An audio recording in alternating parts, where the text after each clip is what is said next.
folks, welcome back to the channel. We are Mile High Beach, and one of these days we're going to get caught up with our campground reviews. But don't hold your breath on that. Don't hold your breath on that one. But do know that we've got plenty of content, and it's all divided up by state. And every time we come into a state, even if we've been there before and we do a campground review, we just put it in that folder so that you can find it easily. Yep. And it's not just the campground reviews, it's the shorts, it's the, anything else that we did while we were in that area, state, whatever. So it's some good information if you're looking to plan your travels, yep, particularly for the upcoming year. Yep. So today's campground review is going to be for an RV park that is in California. And it's called Avila Beach. Flying Flags Avila Beach RV Resort is the name of it. Yep. Yeah. There's other flying flags. Yeah, there are other flying flags. I know there's one in Buellton, California, and there may be one other one. So it's part of this, I guess, group of RV parks. Yeah. So we thought, the funny thing about this park, and I think somebody had mentioned this, I forget where we were. We might have been, I don't remember where we were, but somebody said, "Oh, you've got to go to Avila Beach. You've got to go." So it just worked out that on our route, when we were coming out of the Pacific Northwest last year, and coming down through the northern part of California and making our way down to the southern part, this was on our route. Yeah. So we thought, hey, let's give it a try. We were only there a couple of weeks, but we'll talk more about the timing and the time of year and all that right now. Yeah. So this, the location of this is in Avila Beach, California. It's considered the Central Coast. California's a big state, right? There's the northern part, southern part, and there's this part in the middle. And Avila Beach is there. And so in terms of location and how we got there, anything on TripWizard that you used to get us there? Or to find this place? Well, and like I do with TripWizard is we go by the 333 rule. If you've been on this channel before, if you've watched any of our content, you know that we follow that 333 rule, which is basically driving 3 hours or less, driving no more than 300 miles, and trying to arrive wherever we are going by 3:30. So those are just the guidelines that we try to follow. And so this, again, because we had kind of already had a recommendation, if we were in the area to go here, I would have used TripWizard to kind of figure that out.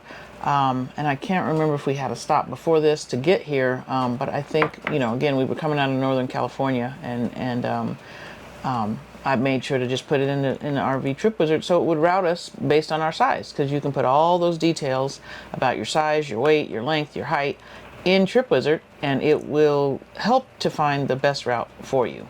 Yes. And we are affiliates and partners with RV Life, and so we'll put our discount code on the screen below. Thank you to all of you who've used this discount code and have signed up for RV TripWizard. It's really the best tool. Yeah, it really is. When you've got an RV really of any size to really route you through your route according to your size, so that you don't have to worry about, is the bridge going to be too low? Is this going to be too narrow? All that stuff. I mean, the good thing about it is it does point out things for you to still go investigate. Yes. I feel pretty confident when I use that tool that it is providing the best route.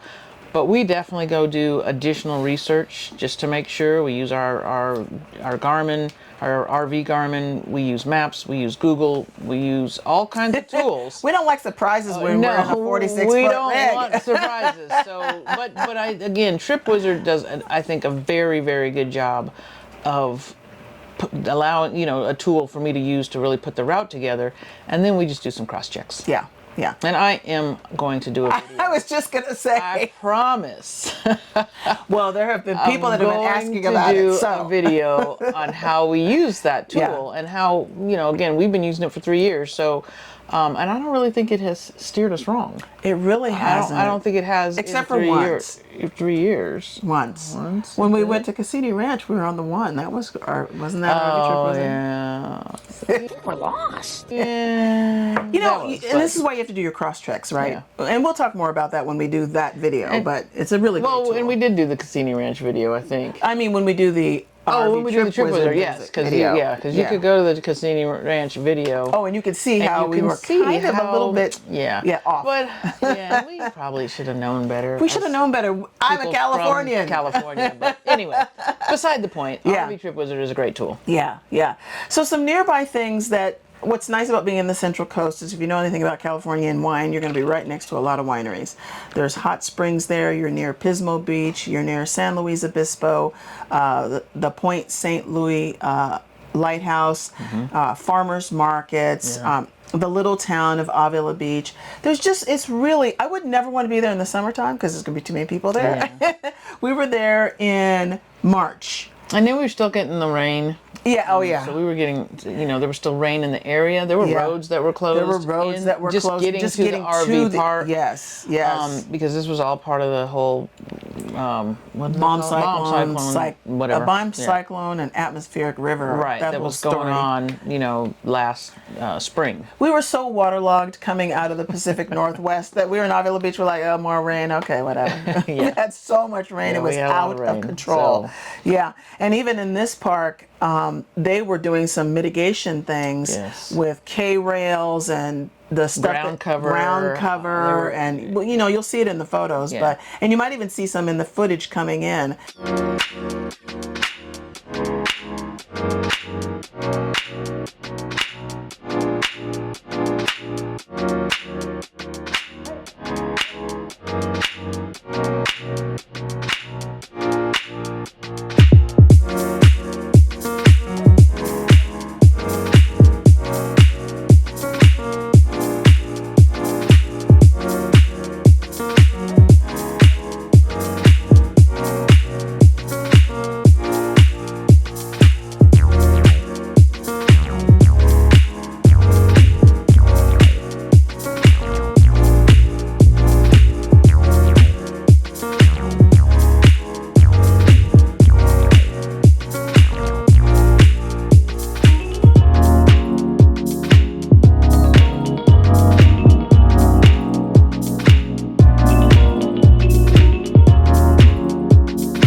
Some of that, but there was a lot they were doing to mitigate the whole, because they're on a hill.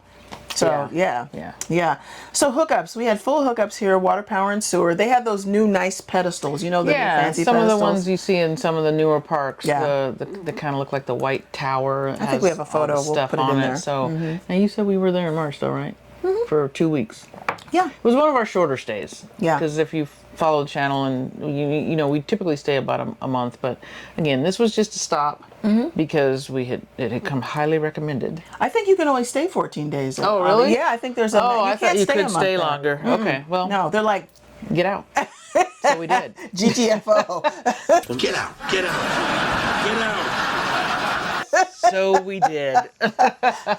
Yeah, this was an interesting park for a lot of reasons. We'll get into more of that. When you look at the road and access, the next one is the surface that we were on. So we were on a gravel surface, but we did have a side concrete and kind of a wrap around the back patio with a fire pit, which was very, very nice. But the actual surface that we were on was gravel, and because of all the rain, that was a little annoying.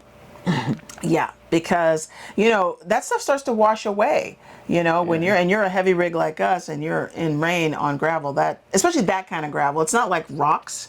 This was almost like big sand almost. Not really sand, Yeah, but I don't yeah. know. It was hard to describe. But yeah. Yeah. So because of the rain, that made that a little challenging. Access and road issues. Yeah, let's talk about that. Well, so the road coming in. I mean, again, this is a small. I'm going to say beach town. Right? Very small beach town. Small beach town. The main road that comes in from, I guess, the 101, it was fine. It was fine. But the challenging part is actually the park access. It's kind of a somewhat narrow turn that takes you kind of uphill immediately to come up into the park to where you check in. And I think we had read that somewhere. I think there was something screwy about the entrance too. Like the entrance that you were supposed to go in was different from the one that we actually went in, and we found that in reviews. I or something. think what happens is, and we'll talk. Yeah, this kind of leads into the next part. Is the first turn is actually, I think, an exit only. Right. So you have to drive past that to the actual entrance point. Because you'll see that on the and you'll video, see a lot of the this in entrance our video.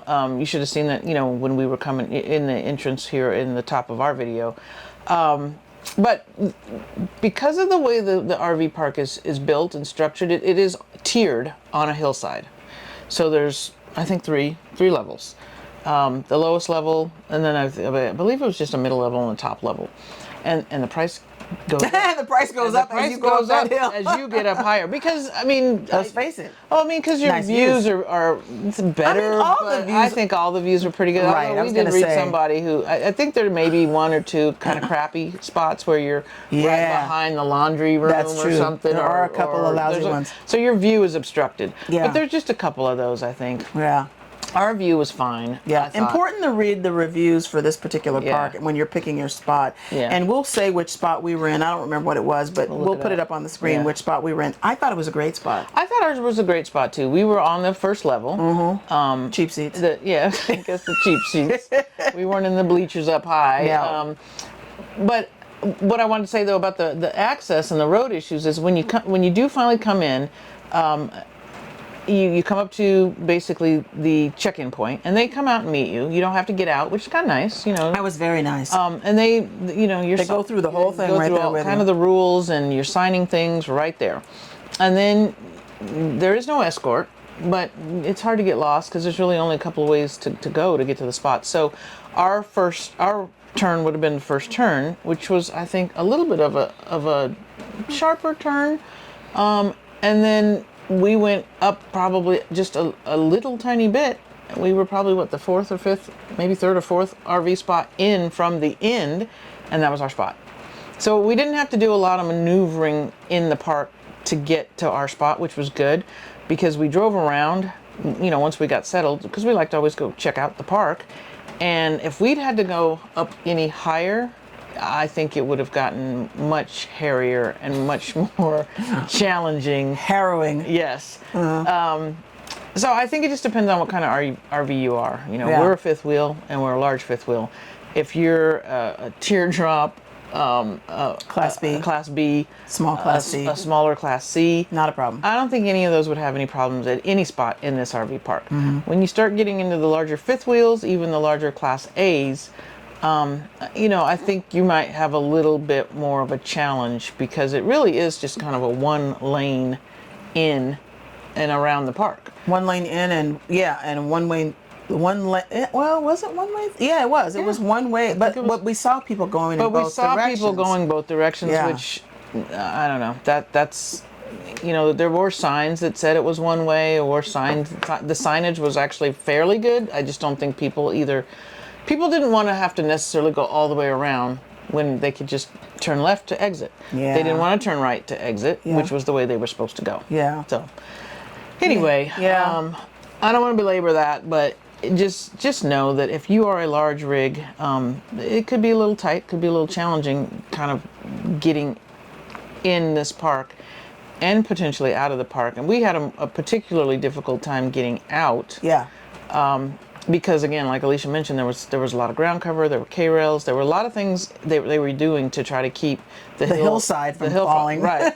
And so on the, again, one way out, we had to go out and make a very sharp right turn, and they had placed K-rail on both sides to hold down the ground cover. So we had to try to make sure we were able to get past that K-rail without clipping the back of the RV. Yeah, and some people had a hard time with that, and you'll see that in our departure video. You'll see us going through that. Yep. So yeah, that was no bueno. No.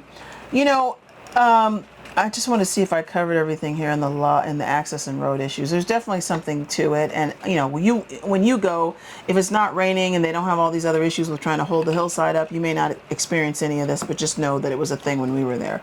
Lot spacing. All the spots are back-in spots. Yes. That's something to know. So if you do not like to back in, this is not your campground. Yeah, might not. Now, yeah, this is. We backed in less than 10 minutes, and we were very excited about that. We were very excited about that. And then one of the things I will say about that back-in is that you have to park across from your spot too. So you can't. The spots aren't big enough for you to park right next spot. to or in your spot for again an RV our size. So all the parking is right across from you. Well, if there had been a truck or a vehicle in the spots across from where we were trying to back in, that would have we would probably had to ask those people to move their truck because it is that tight. Thankfully, nobody was there, so I had plenty of room to maneuver the truck and get lined up into this spot, and we really did get that taken care of in about 10 minutes or so.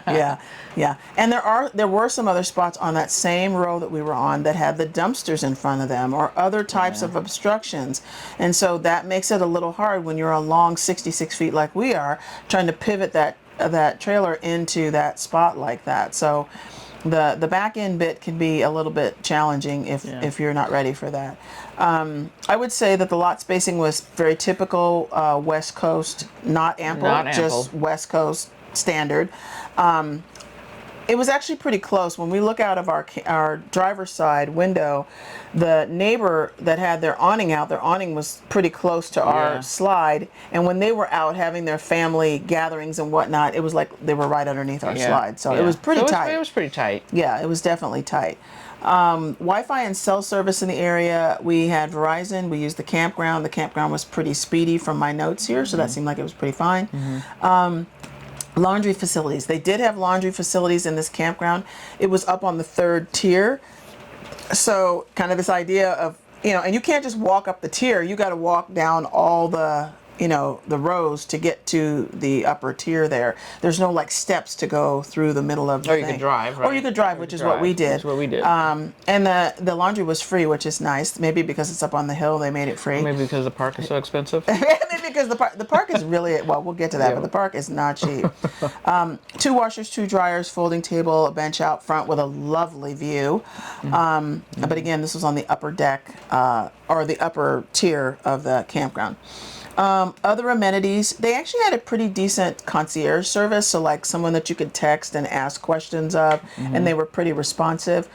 We did have a fire pit, which was very nice, but we had some issues with that, and so... Yeah, it seemed like that fire pit wasn't, I don't know if the right word is plumbed correctly, or the gas line, there was a problem with it. So once they got it on, it worked fine, but we had to kind of, I think, either they were trying to teach us how to turn it on, I think, because there was some sort of little trick to how you could get it to have the gas flow and then actually have it ignite.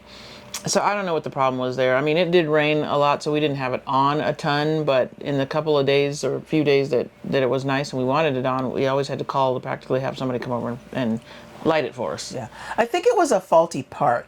I think if I'm remembering correctly, these fire pits had faulty parts in them because the people who were next to us had theirs jury rigged up, so where they could do something and theirs would come on without having to call somebody. Yeah, I feel like they were using like zip ties. They were using zip ties. The campground was using zip ties until they could get whatever fixed. So anyway. I think what it was is because it was raining so much and water was building up in the fire pit, it was either rusting out the part or something. I don't know what it was. These were new fire pits in a new kind of a new campground, so I don't know what the deal was with that. But we already talked about the curbside check-in, which was nice. Up at the laundry area. There was a place up there called the Lookout. There was free coffee up there. There was a little market up there. You can go and buy some Avila Beach swag or whatever else you wanted to buy up there. So that was kind of nice. And then of course the view and the waves and all that stuff was really. And it was supposed to be a no smoking. Supposed to be a no smoking facility, and we say supposed to be because, well, it wasn't. Because people were smoking. Yeah, I don't know that. Anyway. Especially when the spots are that close, someone's standing outside of on their campsite smoking, and you could smell that. So that's no. Yeah. No So bueno. if that's something that bothers you, just at No. the time we were there, they didn't really seem to be enforcing that rule of no smoking. Yeah. But anyway. Yeah, and you could always text your concierge and let them know that you were having some challenges. I thought that was a really nice service. I can't think of any other place that we've been where we had that kind of thing, so that was kind of nice. Yeah. It was pet friendly. There was a fenced in area, doggy area. At the end of the row that we were in, you just go out and go to the left. There was a little doggy area over there that had, the poop bags, and it was fenced in and all that. So that was really nice. So we just happened to be nice and close to it. So people who were all the way at the other end of our row had to walk all the way down. I don't think there was anything on our row at the other end. Yeah. I think it was at this end where we were. So again, we'll put the spot number that we were in so you can be close to that, if that matters to you. Under management, I think the management was pretty good. We, lots of email upcoming to your stay to let you know what's going on and things that you can do in the good area. communication. Yep. Ginger that worked in the Lookout, she was very nice and helpful. Mike was in facilities. Jesse and Corey, all these were the folks that drove around. Gabriel that drove around in their golf carts and, helped us either set up the fire pit or do whatever other things we needed to do. So that was helpful. I don't know why I have this random campers thing here. I can't even read that, so I don't know. I don't know what that was, like just random people, and I don't know what that was. This was not like, it's not like there was a fence to come into this or a gate or whatever, so it wasn't like it was that kind of lockdown security, but it was kind of tucked away, and this is really kind of a small town, so it's not like you're going to have a bunch of random people around, but I don't know why I had that note there. Grocery store nearby, there was grocery stores nearby, Costco was nearby. There was the Avila Market Restaurant and Mercantile that was nearby also, and that's right in town. But no Instacart, right? I don't think there was We didn't- Instacart. I don't know why I have that there, but I don't remember even getting Instacart here. And again, we weren't there that long, so Yeah. we probably just went to the store. Yeah. In terms of nearby supply types of places, there was a Tractor Supply place in San Luis Obispo. So that was, how far was San Luis Obispo from this park? Do you remember? Maybe like 20 minutes. It might be a little longer than that, but it wasn't too far. Let's see, mail service. So you will not get any mail at this park, and this was the first park that we had been to where you could absolutely not get any mail here. Yeah. They were like, you will be on vacation while you're here. Do not be forwarding your mail. Yeah. You're only staying 14 days. Get over yourself. So yeah, no mail. So we ended up using general delivery at the post office, which was the first time we had done that. Yeah. Yeah. That worked out fine. Yeah, it worked out fine. Yeah. Yeah. And we already, yeah, never mind. Okay, and so special moments. Anything there you want to? Well, we did do the lighthouse tour. Alicia mentioned at the top that there was the Point St. Louis lighthouse, and that was fun. I mean, that was not too far from the campground where we picked up the shuttle, because you can't drive up there. It's not public access. So I mean, it's public access in the sense that they take you up there, but you can't drive up there. The road is pretty narrow. It's windy. It's and you have to go through the and you have to go through property that's some sort of it was the utility company. Utilities.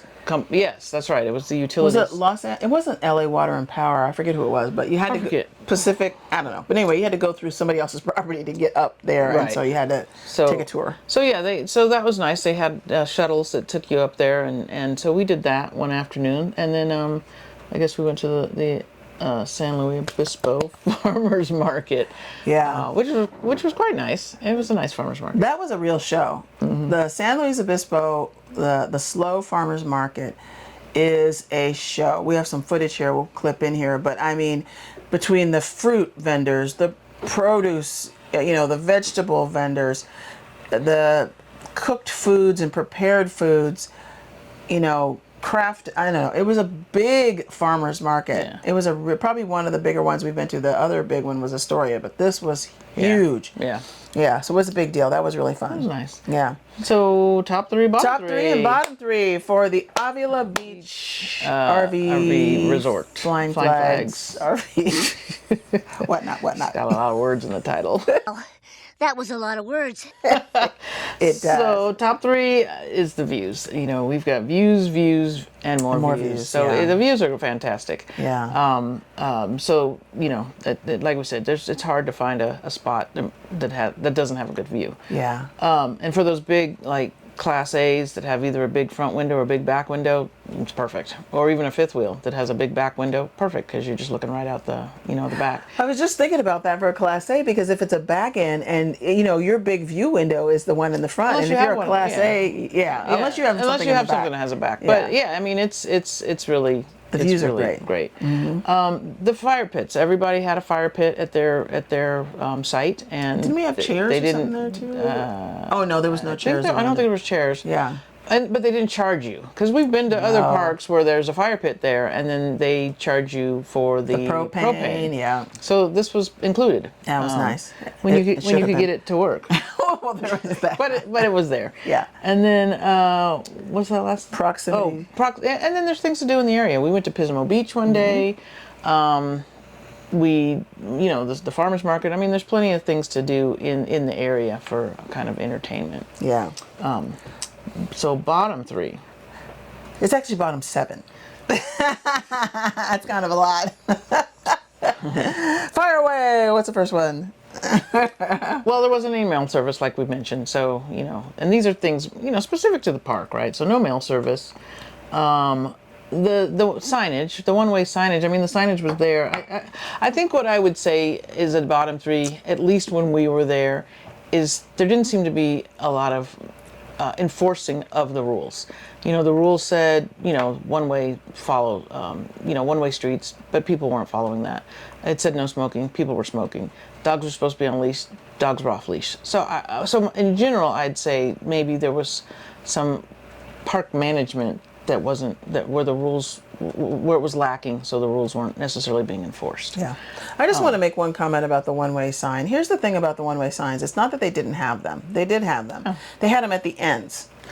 So if you were a person that was in the center and you had just gotten there like the night before, and you remember seeing that when you came in, but when you come out the next day, you kind of forgot, you turn and you go in the opposite direction. They need one-way signs in more places. Because people just forget. You know? Yeah. Yeah.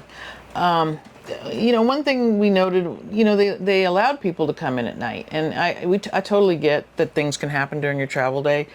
It's just that this is such a sort of a tricky park with the turns and it's all back in that it just doesn't seem like. Remember that guy that came in at 10:30? Yeah, because even our neighbor came in late, and and it was raining, and you're backing up basically. If you misjudge that, if you're not paying attention, if you hit the gas too hard, whatever the case may be, you could fall off the hill, right?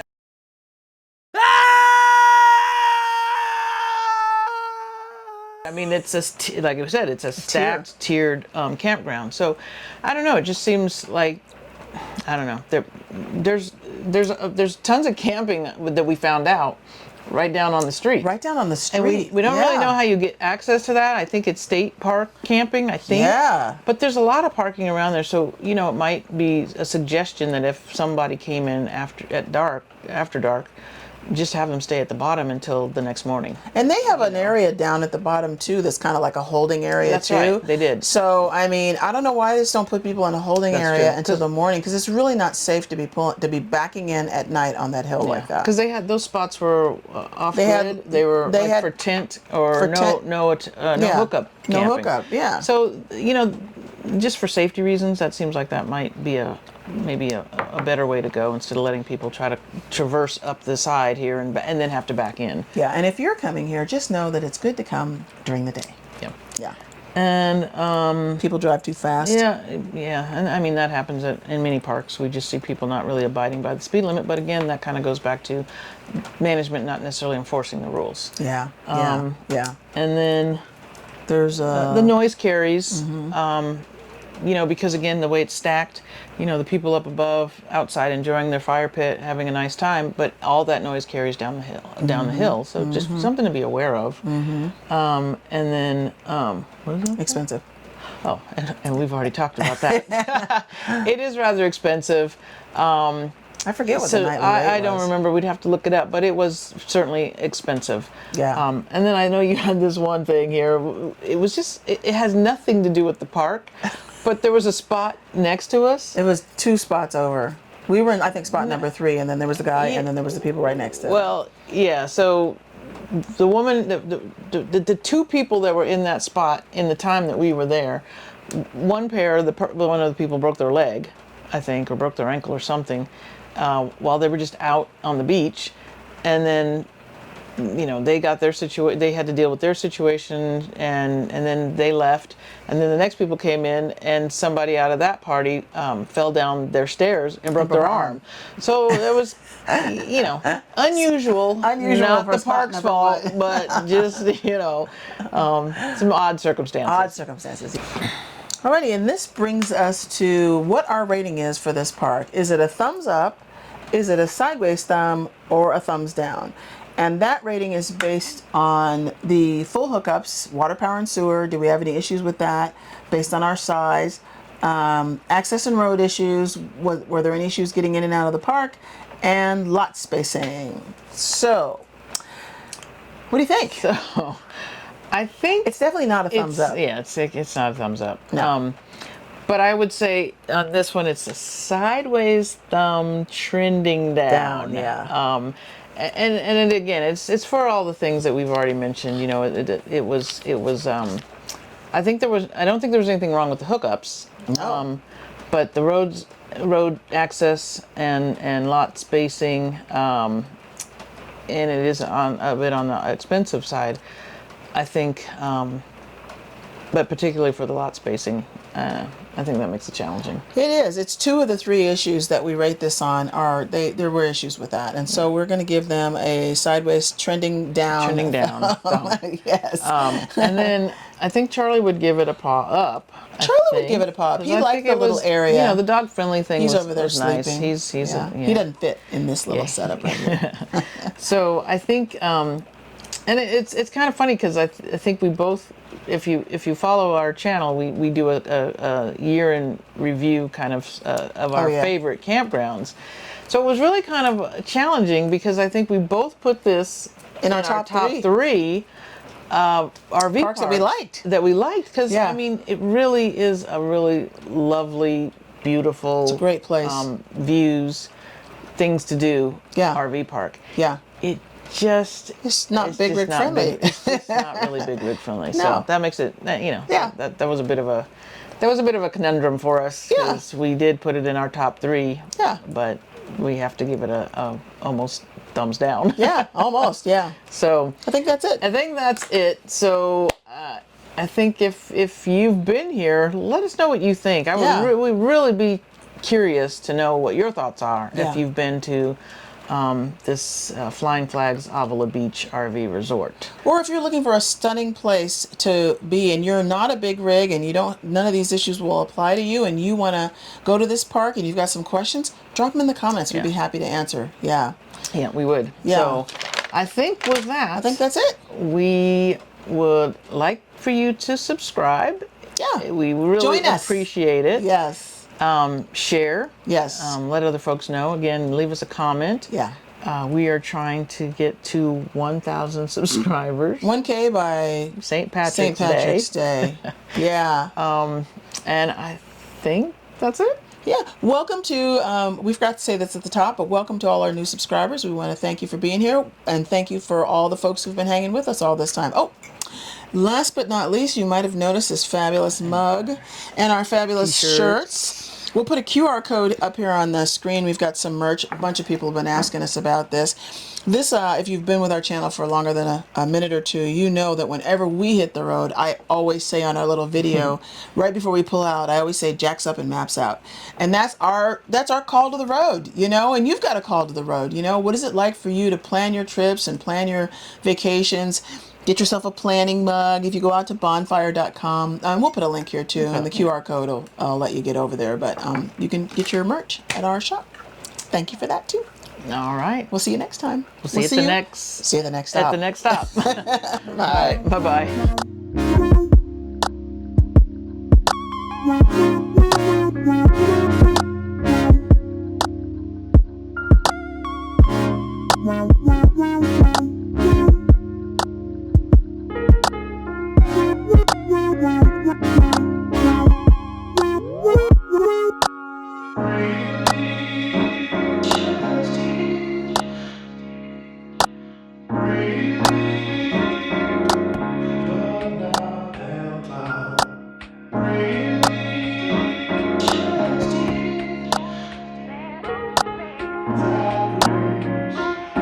Because you don't know who you're gonna meet.